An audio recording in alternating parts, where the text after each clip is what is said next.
Brigadoon, the story of a Scottish village that prayed for a miracle. The world was getting so bad, their pastor prayed the village could go to sleep and not wake up for another 100 years. That could be the wish this year. But adding some hope is the Songshine singers. They are doing a virtual performance of Brigadoon. And here this morning is Ruthanna Metzger with the Songshine Foundation, helping those with Parkinson's to shine through song. It is so good to see you, Ruthanna. Well, it's good to be back here, especially in 2020 when you never know what's going to happen. You got that right. Well, what's interesting about this story that you're doing, you actually started working on it almost a year ago. Then Yes. What happened?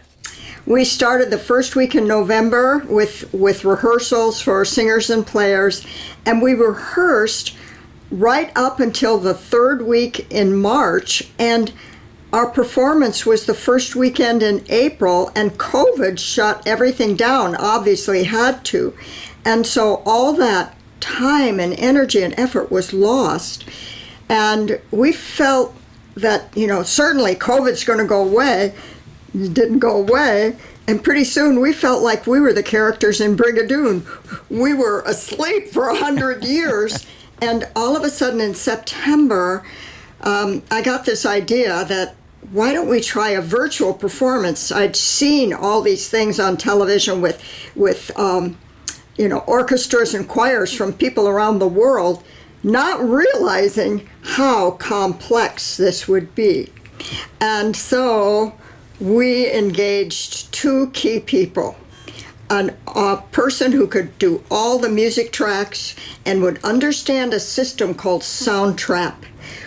Every student had to learn to record himself alone in his own room on his computer, and then all the individual tracks had to be blended together. The students, quite honestly, some of them I think were dealing with some depression over the COVID situation and being basically locked in. It just rejuvenated everybody. And Ruthanna, isn't it great sometimes to not know what you're getting into? Because if you knew, you might not be able to do it. I would never have attempted it if I'd had any clue what we were getting into. From the way that you, where the crest starts to view, I swear I was falling. Like I swear I was falling. It's almost like being in love. One of our people is a massive stroke patient and wonderful singer, but can't really speak. And he's in an assisted living. And they allowed me to come not inside, but sit outside in an outdoor table and actually record his voice on the Zoom filming with the class. It's the way the brain is wired, and what happens, speech, the organizational aspect of speech is in the left hemisphere.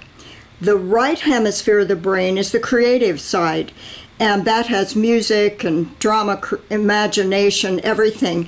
And so this particular student, whose name is Jack, he cannot speak a full sentence, but he can sing all kinds of words because the words are attached to a melody, and that's all coming out of the right side of the right hemisphere of the brain.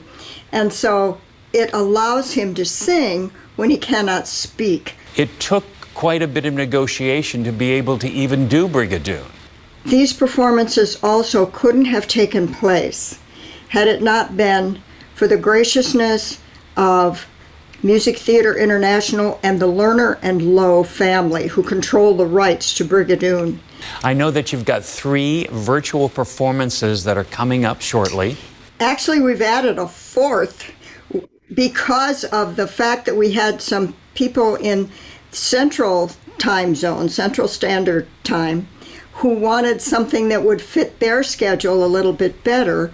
And so we've added a 4th performance. So there'll be performances on the 10th of December, the 11th, the 12th, and the 13th. And so again, December 10th, 11th, 12th, and 13th. How do people get tickets?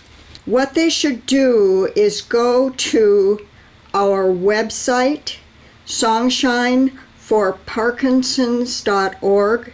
Well, it is always so great to see what you are doing, and talk about an organization that never gives up and will find a way to accomplish what they need to. You are it. Ruth Anna, as always, thank you so much. Well, thank you, Joe, and I can't thank you enough for having an interest in our people who never give up themselves. And I must add, I have an associate that I work with, Peter, and he never gives up either. He works with them just doggedly to get them to be alive, and they love the work. They absolutely love it.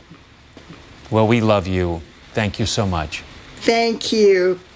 And stay right there. We'll be right back. Go home, go home, go home, buy me tea.